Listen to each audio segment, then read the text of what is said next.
The sun had not yet fully risen over Los Angeles, but the city was already awake in its own quiet way. The streets were damp from overnight cleaning trucks, neon signs still faintly glowing in diner windows, palm trees standing like silent witnesses along the empty boulevards. At exactly 6:47 a.m., the black sedan rolled through the gates of Republic Studios and slowed beside Stage 9. Inside the car sat Dean Martin. He did not rush. He never did. Dean adjusted the cuff of his jacket, glanced at his reflection in the tinted window, and let out a slow breath. He had filmed at dawn for decades. He knew this hour well. It was the hour when illusions were weakest, when makeup had not yet been applied, when excuses had not yet been invented, when people were, for better or worse, exactly who they were. He stepped out. Crew members were already moving equipment. Camera carts rattled softly. Coffee steamed from paper cups. A young assistant nearly collided with him, froze, then stammered an apology. Dean smiled gently and told him not to worry. That was his way. Always steady. Always kind. Never larger than the room, even though he was the most recognizable man in it. Today's shoot was supposed to be simple. A small dramatic scene for a new variety drama pilot.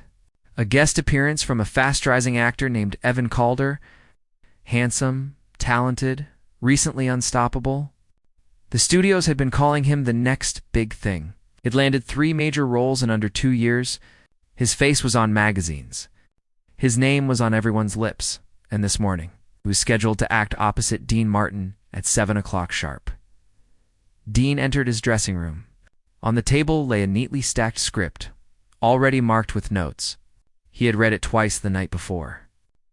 Once for the words, once for the people. He always did that, trying to understand not just the scene, but the human being across from him. Evan Calder played a troubled young singer in the scene, a man on the edge, someone hiding pain behind charm. Dean understood that type. At 6:58 a.m., the assistant director poked his head in. "Mr. Martin, we're almost ready. Just waiting on Evan." Dean nodded. "He's young," he said calmly. Mornings are hard. At 7:01 a.m., murmurs began. At 7:04, a production assistant hurried past the door, whispering urgently into a walkie-talkie at 7:06. The studio gates opened again. A different car rolled in. Too fast, crooked stop. The engine-cut silence followed. Then a door opened. Laughter. Not the relaxed kind. The unsteady kind. A few crew members turned. One of the lighting technicians slowly lowered a reflector. Someone muttered, "Oh no." Evan Calder stumbled into view. His shirt was wrinkled. His hair was damp, as if he had washed his face, but not his night. Sunglasses hid his eyes. His steps were just slightly out of sync with his body. Not enough to fall. Enough to notice. A sharp smell followed him. Alcohol whispers spread like wind through grass. He's drunk. Is he serious? 7 in the morning? The assistant director rushed forward, trying to smile. "Evan, hey, good morning." "We're ready to." Evan laughed again, louder this time. "Morning. Man, I never went to sleep." Few people looked down. Someone else closed their eyes. The assistant lowered his voice. "Let's get you inside." They guided him toward the dressing rooms. As he passed, his shoulder bumped into a costume rack. Hangers rattled. He didn't notice. Inside his own room, makeup artists exchanged nervous glances. One whispered, "He's in no condition." Another said, "Dean is already here." That name landed differently. Dean Martin. Not just a star. A standard. Someone slipped quietly into Dean's dressing room and spoke in a low voice. Sir Evans arrived. "He's not well." Dean looked up. "Sick." A pause. "Not exactly."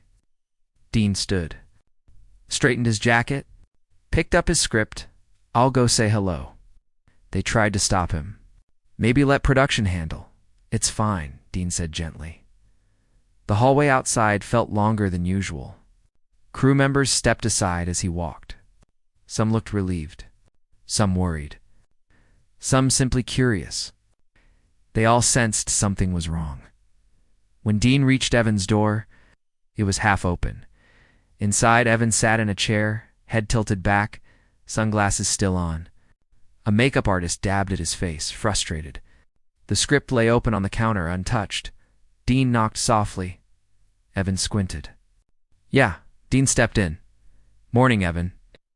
Evan looked at him. Really looked this time. Recognition flickered. He tried to stand. Misjudged the distance. Caught himself on the counter. "Oh, hey, Dean Martin. Man, my dad loved you." Dean smiled. That's kind of him. They stood facing each other. One grounded. One swaying. Dean held up his script. "Big morning." Yvonne laughed. "Yeah, huge. Don't worry, I always pull it together." Dean didn't respond immediately. He glanced at the open pages, the highlighted lines, then back at Evan. "Do you remember the scene?" Evan waved a hand. "Of course. Kid comes in, sings, says something heavy. You give me that look? Crowd loves it." Dean tilted his head slightly. "What does your character say before the piano starts?" Evan opened his mouth. Nothing came out. He chuckled. "Come on, it's early." Dean waited. Evan looked down at the script. His fingers slid over the page. He frowned. "It's, something about being tired of running." Dean's voice was calm. "That's later." The room felt tighter. "Then what's the first line?" Dean asked. Evan laughed again, but this time it sounded thinner. "You're putting me on the spot, old man." Dean didn't smile. The makeup artist stopped working. Evan cleared his throat. "It's damn." "It's right there." He picked up the script, held it upside down. The room went silent. Dean gently turned the pages for him. "Take a moment," he said. Evan squinted. His brow furrowed. Lips moving. Then he looked up, frustrated. The words keep moving. A long breath passed through the room. Dean closed the script, and that was when he said the 5 words, not loud, not cruel, not dramatic, just clear, "Son. Go home, get help." 5 words. They didn't echo. They didn't explode. They simply landed. Evan blinked. "What?" Dean met his eyes. "Not today.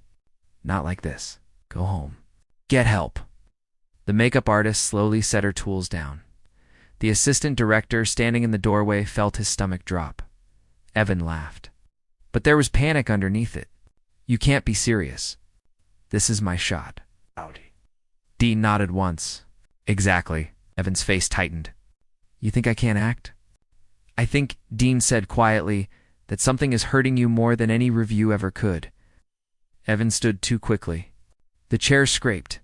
"I'm fine." Dean didn't raise his voice. "Fine doesn't forget its own words." Another silence. He continued, softer. "I've buried friends. I've watched careers disappear. Not because they lacked talent, because they waited too long to listen." Evan swallowed. Production had gathered outside the door now. No one spoke. Dean placed the script gently on the counter. "We can reschedule a scene," he said. "We can't reschedule a life." Evan looked around. At the faces, the walls. The version of himself he thought he was. Anger flared. "So that's it? You end me with a sentence?" Dean shook his head. "No, I'm trying to save you with one." Evan grabbed his jacket. His hands trembled. "You'll regret this," Dean answered honestly. "No, but one day you might thank me." Evan stormed out. The door swung. The hallway parted. Whispers followed him. The car door slammed. The engine roared. Then it was gone. Inside the room. No one moved. Finally, the assistant director whispered, "We'll shut down." Dean nodded. For today, he looked at the abandoned script, then at the empty chair, and something unreadable crossed his face. Not anger, not pride. Something closer to grief, because Dean Martin knew something the others didn't yet. He hadn't just canceled a scene. He had just witnessed the moment a rising star stepped onto the edge of a long fall, and the world, as it always does, would not slow down to catch him. By noon, the studio gates were surrounded, not by fans, by cameras. A rumor had leaked before the coffee cooled. It always did. Someone always whispered. Someone always filmed. Someone always sold the first version of the story before the truth had time to put its shoes on. Rising star fired from Dean Martin's set. Dean Martin cancels scene after actor shows up. Unfit. Trouble behind the scenes at morning? Shoot. No one mentioned the smell of alcohol. No. One mentioned the script upside down. No one mentioned the tremor in Evan Calder's hands. The headlines were polite. The damage was not. Evan sat alone in the back seat of the same black sedan that had brought him there. Only now it felt smaller, hotter, like a sealed box. His phone buzzed endlessly. Calls from his manager, his publicist, his agent. Numbers he didn't recognize. Messages stacking so fast the screen blurred. He didn't answer. He stared out the window as the city slid by billboards with his face on them. A poster for a film that hadn't even premiered yet. A smiling version of himself, frozen in a confidence he suddenly didn't recognize. His driver finally spoke. Where to? Evan hesitated. Home didn't feel like home. Parties didn't feel like escape. Studios wouldn't open their doors. Just drive. He muttered. They drove past the studios, past the cafes where he used to be recognized, past the gym where he used to train, past the offices where people used to stand when he walked in, everywhere. The city looked the same, but nothing in it felt like it belonged to him anymore. At a stoplight, his phone lit up again.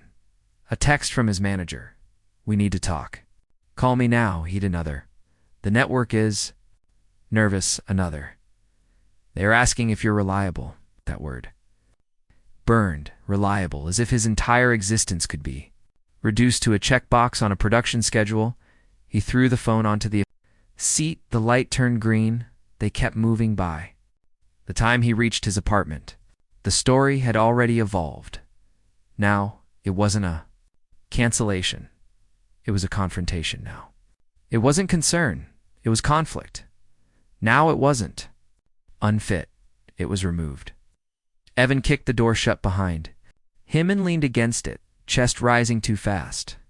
The silence inside was heavy, the kind that rings in your ears, the kind that makes you aware of your own breathing.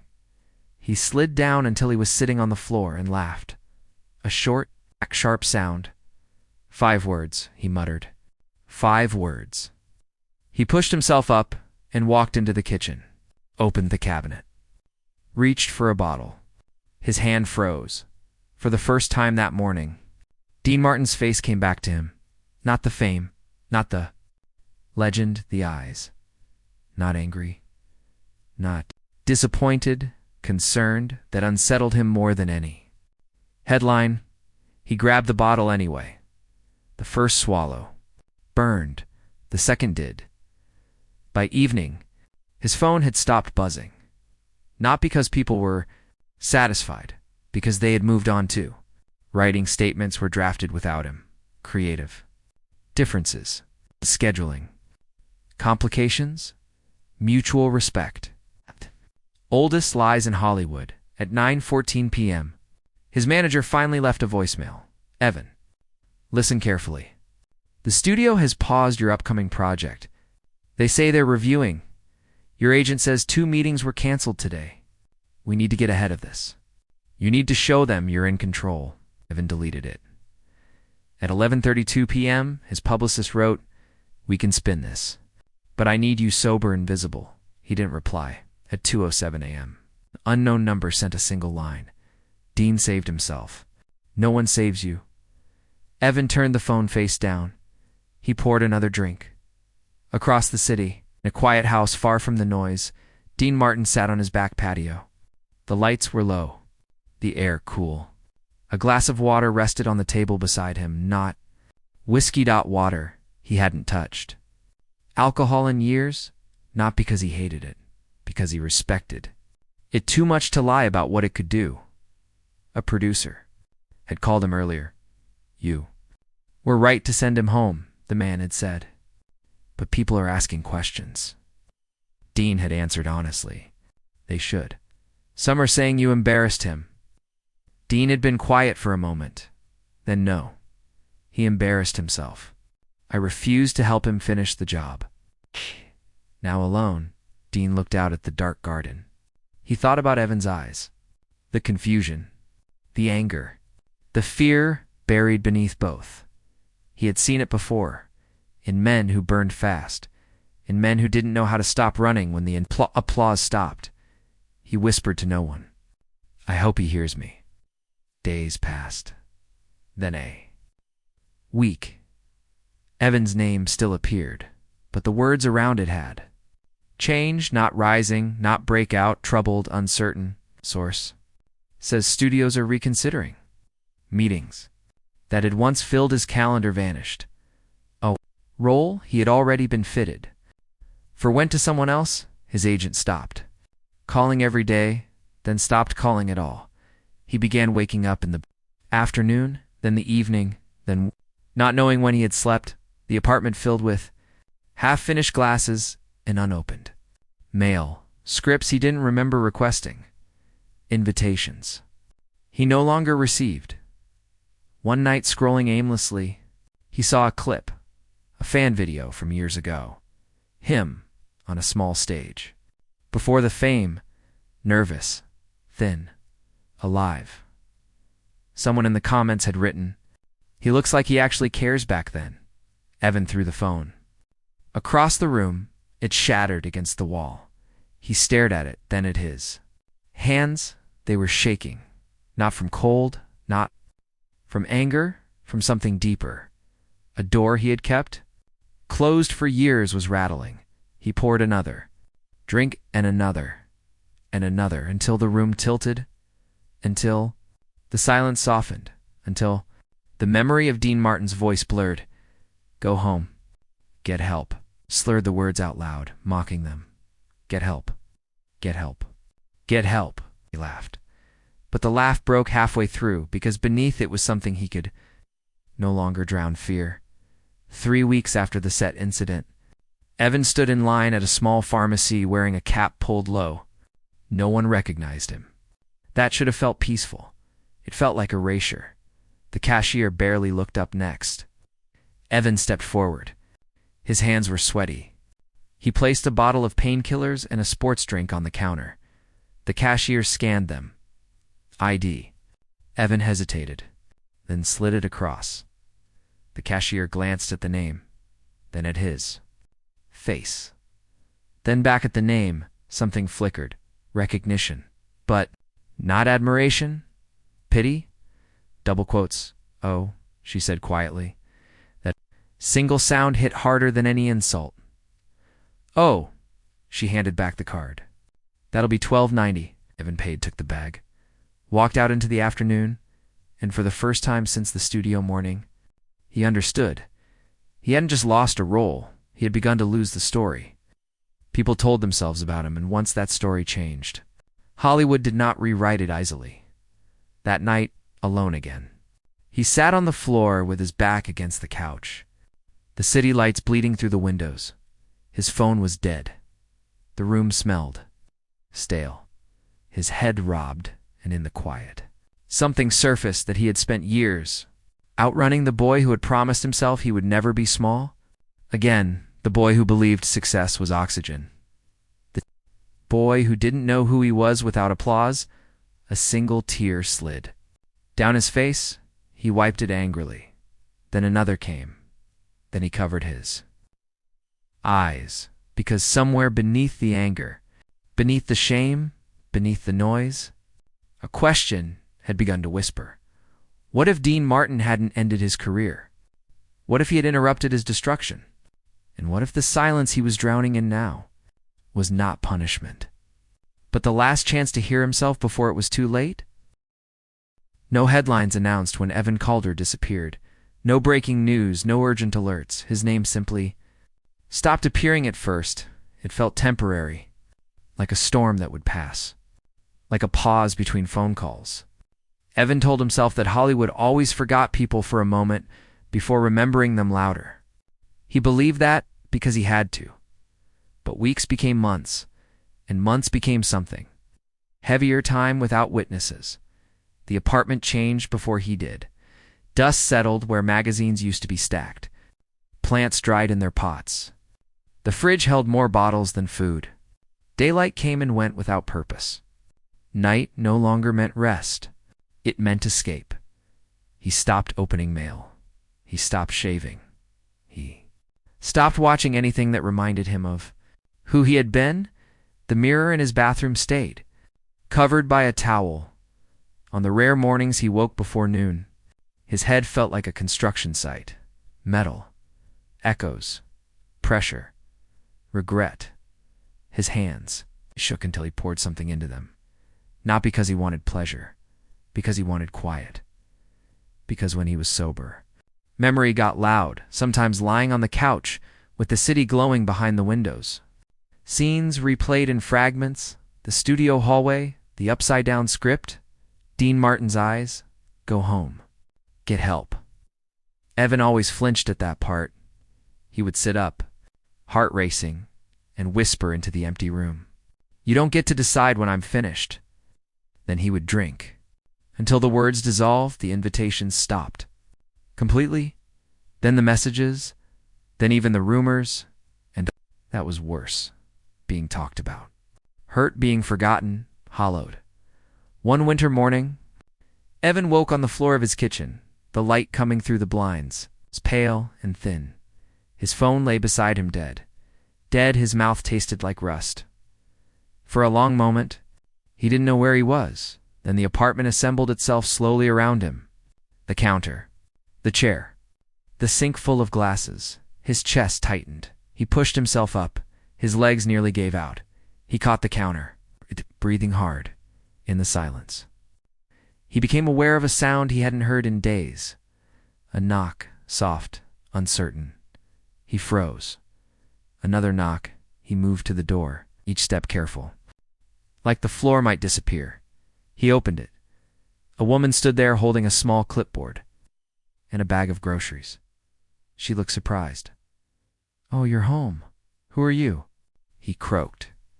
She smiled politely. "Building management. We've been trying to reach you." There were concerns. Concerns? She hesitated, then glanced gently into the apartment. "Your neighbor called. They said they hadn't seen you leave in a long time." Evan laughed weakly. "I'm fine." She didn't laugh back.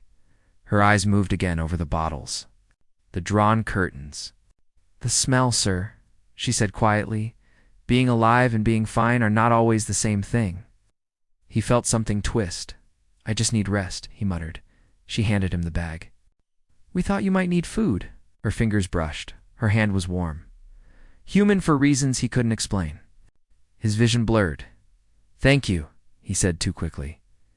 She nodded, uncomfortable now. "Take care," when the door closed. He stood there holding the bag like something fragile. Inside were simple things: bread, soup, fruit, water. He set it on the table, then sat and stared at it. Food from a stranger, concern from someone who didn't care who he used to be. Something in him cracked. He pressed his palms into his eyes and cried. Not the beautiful kind, the kind that shakes your shoulders, the kind that empties things you didn't know had. Wait. For the first time in years. He didn't reach for a bottle. He sat on the kitchen floor with his back against the cabinet and let the sound come out of him. When it stopped, hours later, he felt smaller, but clearer. That night, he slept without drinking. He dreamed, and in the dream, he was on a stage with no lights, no audience, only a single chair in the center, and on it, an open script. He walked toward it, but every time he reached for the pages, they turned blank. He woke up sweating, heart racing, hands shaking worse than before. Withdrawal was not poetic. It was violent. His body rebelled. His mind accused him. Sleep came in. Pieces. Food stayed down only sometimes. He paced. He shook. He whispered to himself once in the middle of the night. He found himself standing in front of the covered mirror. He stared at the towel. Slowly, he reached up, pulled it down. The face that looked back startled him. Thinner, eyes sunken, skin gray. A stranger wearing his features. "Who are you?" he whispered. The stranger didn't answer. Days blended. He stopped drinking completely, and the memories rushed in. His first audition, sleeping in his car. The night he called his mother crying because he hadn't booked anything in a year. The promise he made himself. I will never go back. But he had, just in a different way. One afternoon, sorting through unopened mail, he found an envelope without a logo. No return. Addressed just his name. He almost threw it away. Then something made him open it. Inside was a single folded page. No letterhead, just handwriting, careful, steady. Evan, I don't know where you are now. I don't know who you're listening to. I only know what I saw that morning. Talent in danger, and a man who still had time. I meant what I said. All of it. If you ever decide to choose yourself over the noise, you won't be late. You'll be right on time. DM Evan read it once, then again. Then he sat down because his legs wouldn't hold him. The words didn't accuse, they didn't instruct, they didn't demand. They waited that night. He placed the letter on his table, and for the first time in years, he poured every bottle in the apartment down the sink. The sound was loud, endless, liquid, hitting metal like applause from a ghost audience. His hands shook halfway through. He had to sit on the floor, but he didn't stop. When it was over, the apartment smelled sharp and clean and empty. The next morning, he walked outside sober. The light hurt his eyes. The street felt too real. He walked with no destination, past cafes, past strangers, past reflections in windows. He ended up at a small park he used to jog through before auditions. He sat on a bench, watched an old man feed birds, watched a little girl learn to ride a bike, watched a woman on a phone crying and laughing at the same time. Life, unscripted. He took a breath, then another. Then he pulled out his phone, powered it on. Dozens of notifications flooded in. He ignored them. He opened a browser, typed 3 words: help for addiction. Thumb hovered, then pressed, and in that quiet park, surrounded by people who didn't know his name and didn't need to, Evan Calder made the first real decision he had made in years. Not about a role, not about an image, about whether he wanted to stay. And for the first time since the morning, the studio went silent. He chose yes. Recovery did not announce itself. There was no music, no sudden clarity, no sunrise moment where the world felt new. There was only a small room, pale walls, and a circle of mismatched chairs, and Evan Calder sitting in one of them, gripping a paper cup of coffee like it might drift away if he let go. The room smelled faintly of disinfectant and burnt toast. A clock ticked too loudly, the kind of ticking that reminds you time does not care what you have lost. A woman across the circle spoke, and I didn't know who I was without the bottle.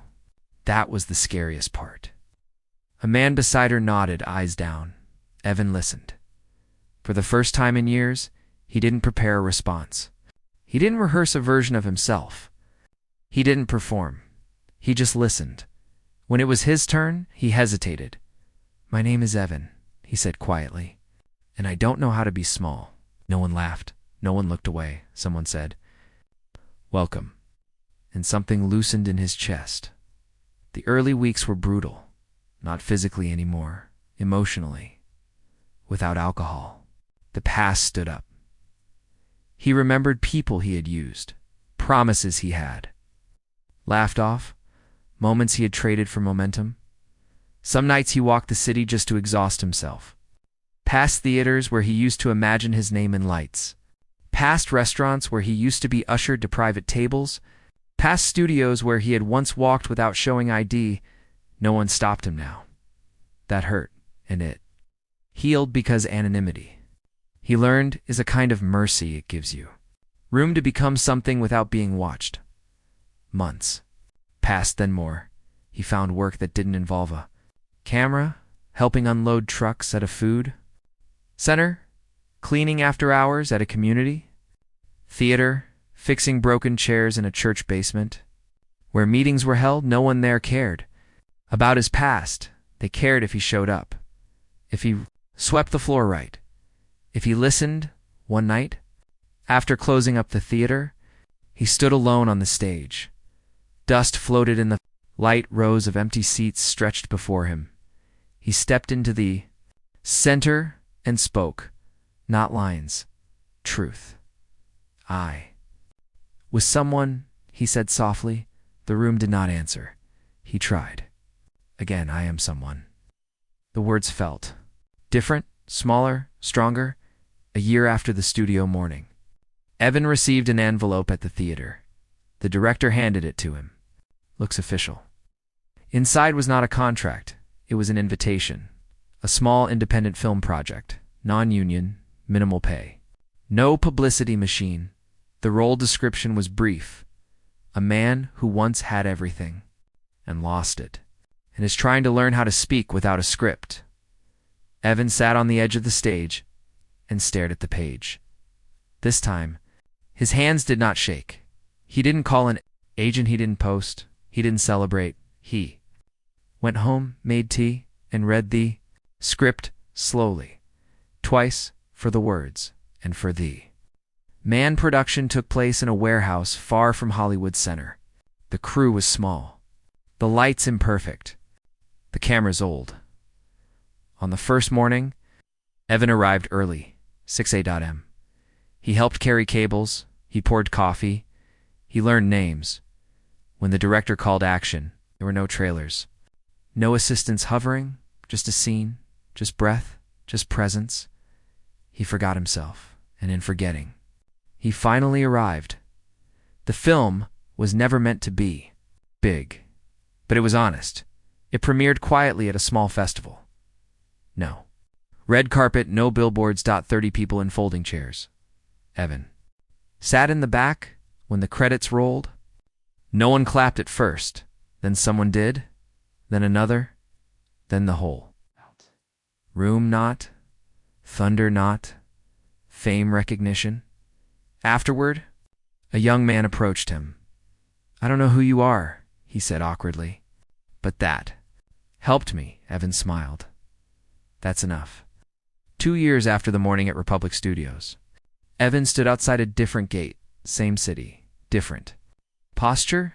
He wore no sunglasses, no hat, just a clean shirt and a folded letter in his pocket he had read so many times the creases were soft. He hadn't planned to come, but sometimes growth leads you back to the places where you broke. The guard checked his ID, looked at the LeBlue name, looked up, then nodded and waved him through a stage.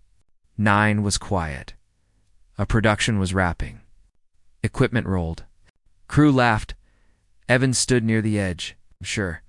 Then he saw him. Dean Martin. Older now. Slower, but unmistakable. Dean was speaking with a young actress. Smiling gently, listening more than talking. Evan waited.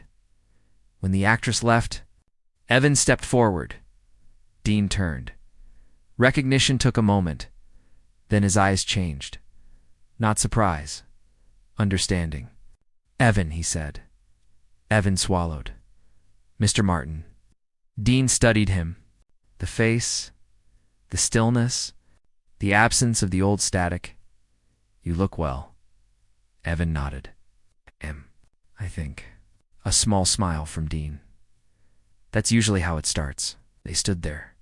The noise of the set behind them. Evan reached into his pocket, pulled out the folded page. I carried this, he said. Everywhere. Dean didn't take it. I know. Evan's voice thickened. That morning, I thought you were ending me. Dean shook his head. Once, no, I was refusing to watch you end. Yourself. Silence. Evan took a breath. It took me years to hear the difference. Dean's eyes softened. Evan continued. Those 5 words. They didn't destroy my career. Dean waited. They gave me a life. For a moment, Dean said nothing. Then he stepped forward and hugged him, not for cameras, not for witnesses, for 2 men who understood what it costs to stay when they parted. Dean placed a hand on Evan's shoulder. What are you doing now? He asked. Evan smiled, showing up. Dean smiled back. That's the whole job. As Evan walked away, the set noise rising again behind him, he felt something he had chased his entire adult life. Not excitement, not ambition, peace. And somewhere, deep inside, the 5 words no longer sounded like a sentence. They sounded like a beginning.